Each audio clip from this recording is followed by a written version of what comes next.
Leçon 298. Je t'aime, Père, et j'aime ton Fils.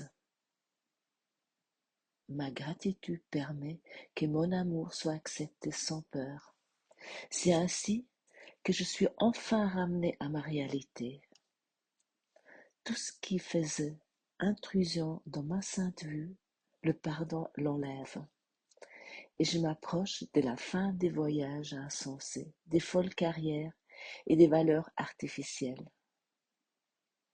J'accepte à leur place ce que Dieu établit comme mien, sûr qu'en cela seul je serai sauvé, sûr de passer à travers la peur pour rencontrer mon amour. Père, je viens à toi aujourd'hui parce que je ne voudrais pas suivre d'autre voie que la tienne. Tu es à mes côtés, ta voix est certaine, et je suis reconnaissante de tes saints dons d'un asile certain et de l'évasion de tout ce qui obscurcirait mon amour pour Dieu, mon Père et son Saint-Fils. Bienvenue ce matin à cette nouvelle leçon que nous allons explorer ensemble. Je t'aime, Père, et j'aime ton Fils. Cette phrase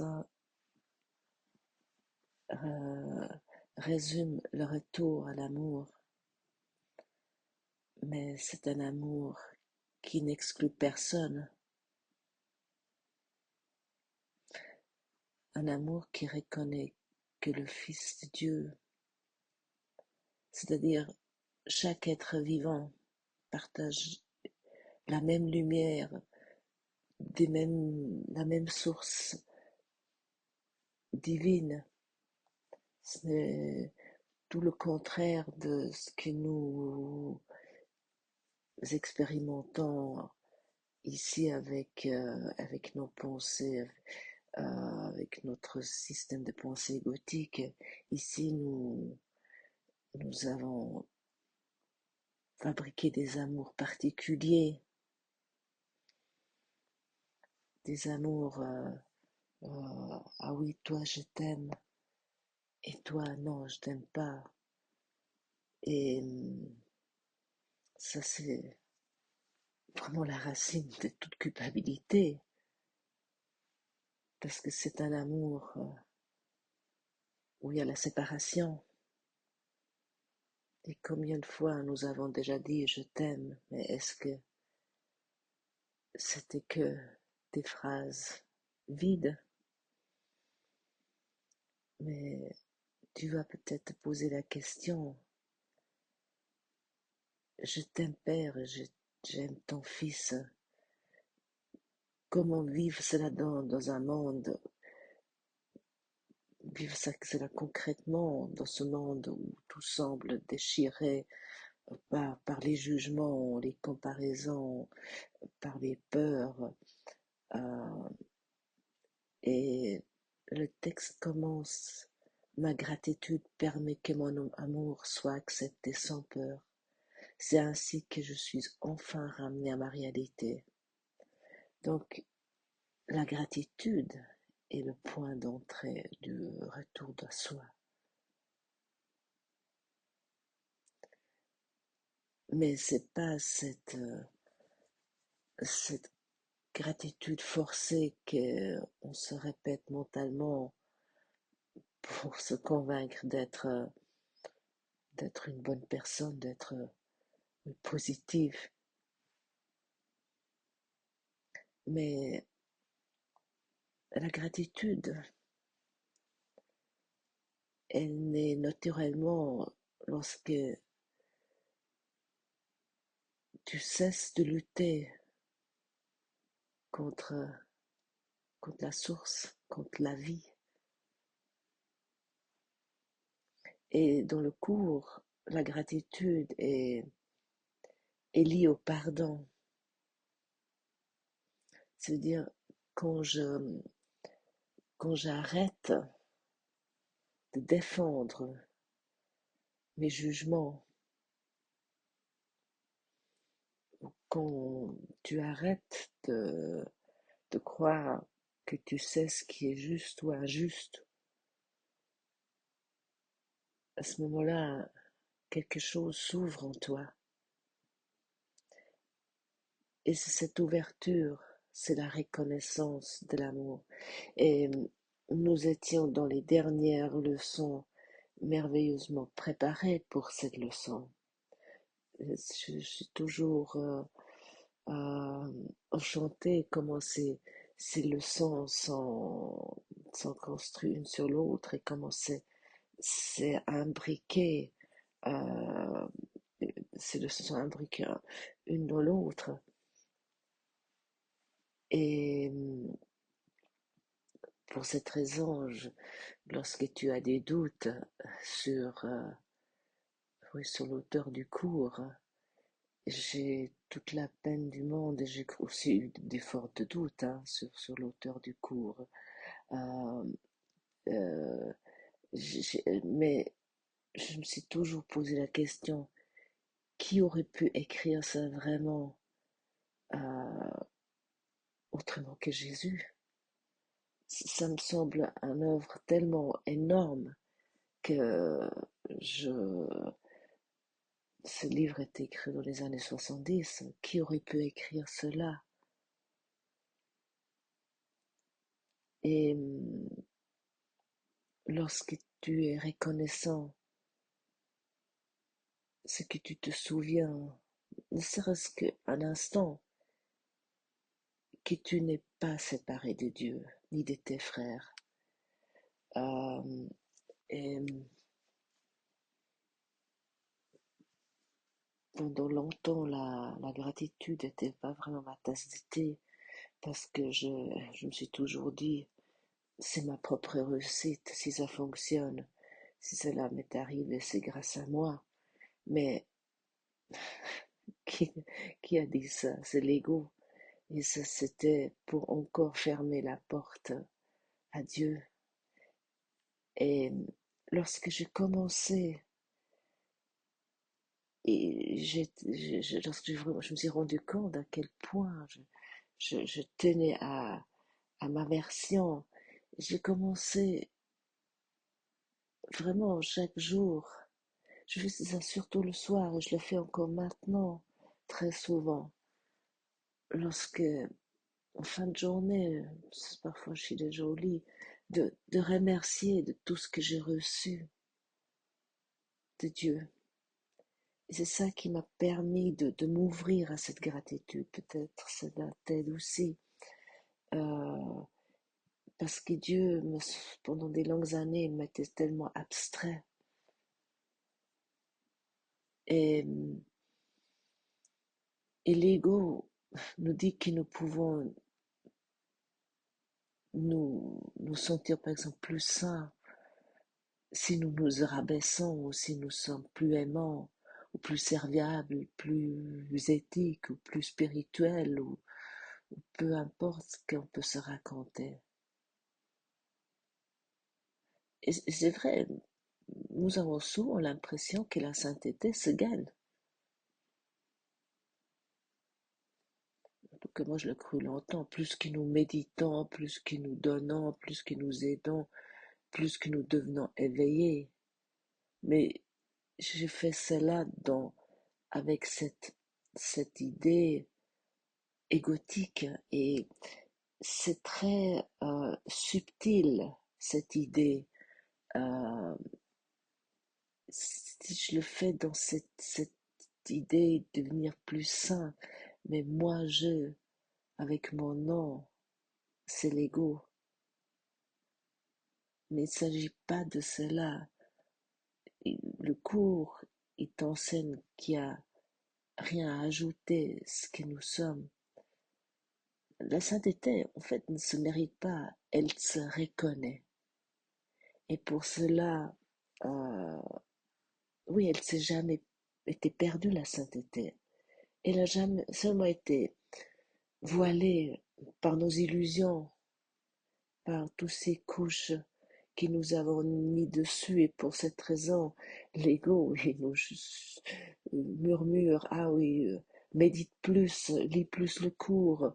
Je ne veux pas dire que je dis pas que vous ne devrez pas lire le cours, mais lis-le avec le Saint-Esprit et toujours avec cette reconnaissance que je n'ai jamais quitté ma source, je suis tel que Dieu m'a créé. Et,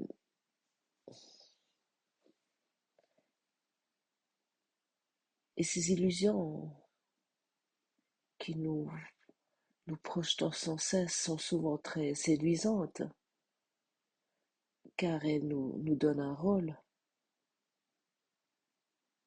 une importance. Et là, j'ai aussi pu faire des grands pas de pardon. Je suis reconnaissant parce que même l'ego, il prend tout. Et lorsque j'ai commencé ces podcasts, j'ai aussi vu soudainement ouais, ce rôle, cette auréole que je me suis chaussée. Et ce n'est pas de ça qu'il s'agit, non. Je me rappelle avec vous ensemble de notre source commune. Parce que derrière la gentillesse forcée, derrière je veux aider, j'ai fait des podcasts, ça, parce qu'il y a des gens qui faisaient pas de cours, par exemple mon partenaire de vie m'a dit mais pourquoi tu fais ça? Euh, en plus tu gagnes rien avec. Et là j'ai pu constater, je veux aider, mais euh, et j'ai pu constater ce besoin inconscient de vouloir être reconnu, aimé, valorisé. Et c'est l'ego, hein. Mais tout est là pour pardonner, tout est là pour reconnaître. Et c'est formidable de pouvoir, ouais, avoir ça servi comme ça. Mais ce n'est pas une erreur, c'est pas une faute, c'est simplement une confusion et nous faisons ça partout. Regarde comment toi tu fais ça. Parce que nous croyons que l'amour s'obtient à travers le faire, que nous devons faire quelque chose.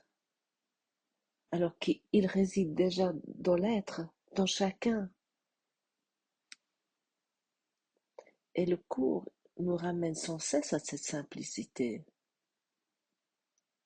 Non, il ne s'agit pas des bonnes actions, mais de savoir où se trouve notre esprit lorsque nous donnons de nous-mêmes.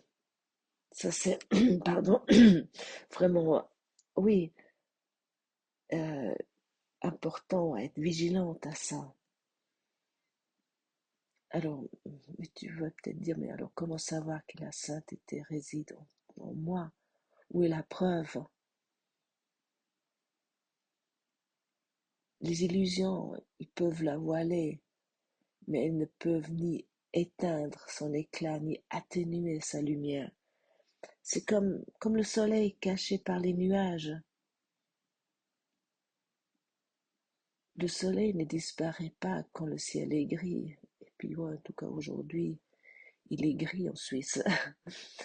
Je ne sais pas comment c'est chez vous, mais il est toujours là, derrière les nuages. C'est pareil avec la sainteté. Elle ne disparaît pas quand nous nous sentons perdus ou coupables ou indignes. Euh, elle demeure intacte. Elle est silencieuse derrière les pensées qui jugent. Et chaque fois que tu cesses un instant de croire à tes jugements, si tu t'arrêtes un moment et tu observes tes pensées, tu, tu, tu fais cette expérience, même bref, de cette lumière. Et ça peut être dans un regard, ou dans une présence, ou dans une minute de paix intérieure. Soudainement, tu es dans cette paix qu'on ne peut pas décrire.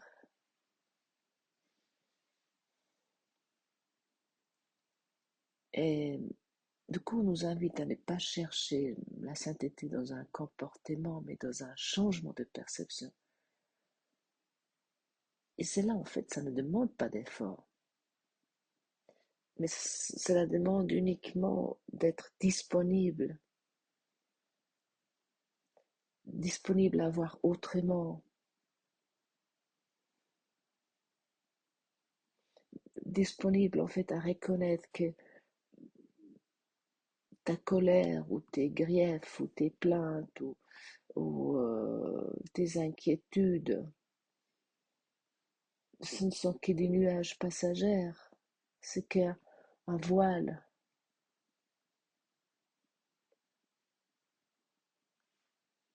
Et en fait, au lieu de nous juger, parce qu'il y a combien nous nous jugeons pour cela, euh, nous pouvons simplement laisser traverser ces nuages, de devenir l'observateur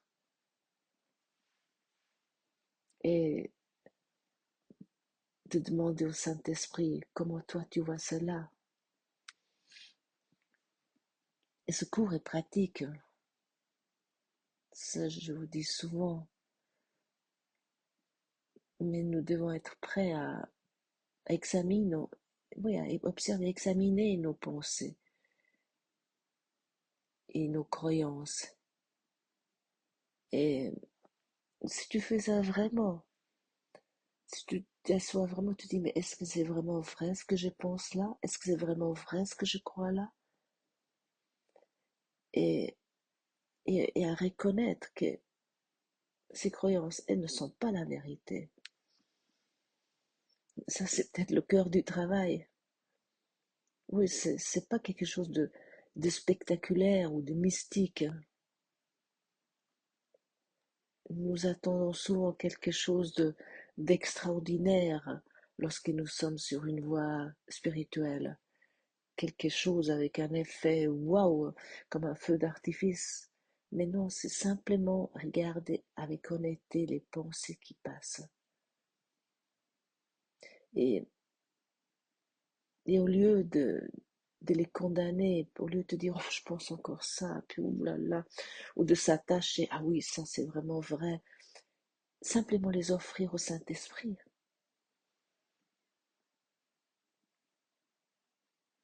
Le cours, en fait, nous appelle à la réinterprétation. Et chaque fois que tu dis intérieurement, je ne vois pas cela clairement, aide-moi, Saint-Esprit, à voir cela autrement. Tu permets à l'amour de corriger la perception.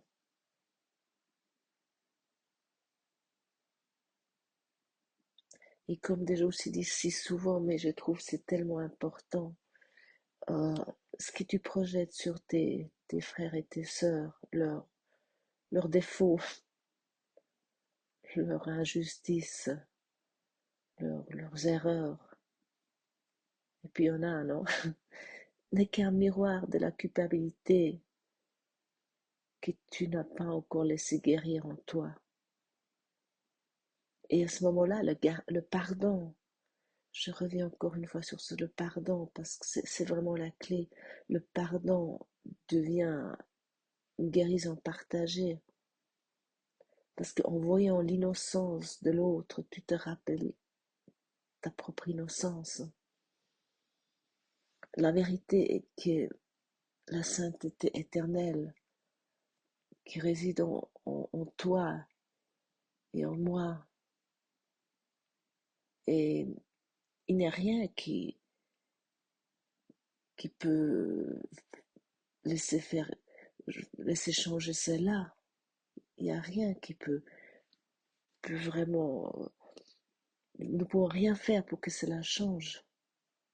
Est-ce que ce n'est pas une libération que notre innocence est éternelle, elle réside en nous. Nous ne sommes pas venus ici pour devenir saints. Nous sommes ici pour cesser d'oublier ce qui nous le sommes déjà. Oui, ce mot saint nous semble souvent un peu, oui, peut-être un peu fort, mais le cours utilise souvent un vocabulaire pour qui nous interpelle, pour que nous penchons plus dessus. C'est pas un vocabulaire habituel. Et cette leçon se termine par cette prière. Père, je viens à toi aujourd'hui parce que je ne voudrais pas suivre d'autre voie que la tienne. Tu es à mes côtés, ta voix est certaine. Et cette phrase résume tout, tout le chemin du cours, le retour de l'enfant à la source, le renoncement à la lutte intérieure, à la comparaison, à la peur. C'est un choix en fait simple, mais en même temps radical. C'est le choix de faire confiance, de déposer ses doutes, de déposer ses célèbres. Oui, mais euh, et ta voix est certaine et encore continue cette prière. Et dans cela, la vraie paix réside. Et c'est pas l'idée de vouloir tout comprendre, tout contrôler, mais la certitude que quoi que se passe, tu n'es pas seul. Dieu marche avec toi. Et parce que tu es son fils, sa fille, son enfant, et tu es un avec lui. Ce moment-là, il marche aussi avec chaque frère, chaque sœur que tu croises. Et à chaque instant que tu choisis de ne pas juger, de ne pas condamner, de ne pas te défendre, tu peux te dire intérieurement, je t'aime Père et j'aime ton Fils. Et dans ce souvenir, tout le reste devient secondaire. Et les voyages insensés prennent fin, comme c'est dit ici, où ces folles carrières de valeurs artificielles s'effacent. Et il ne reste que la lumière tranquille de l'amour. Merci d'avoir partagé ce moment et que cette journée soit l'occasion de reconnaître encore et encore la sainteté en toi, en nous et en chacun. Car dans ce regard que le monde est sauvé. Merci, à demain.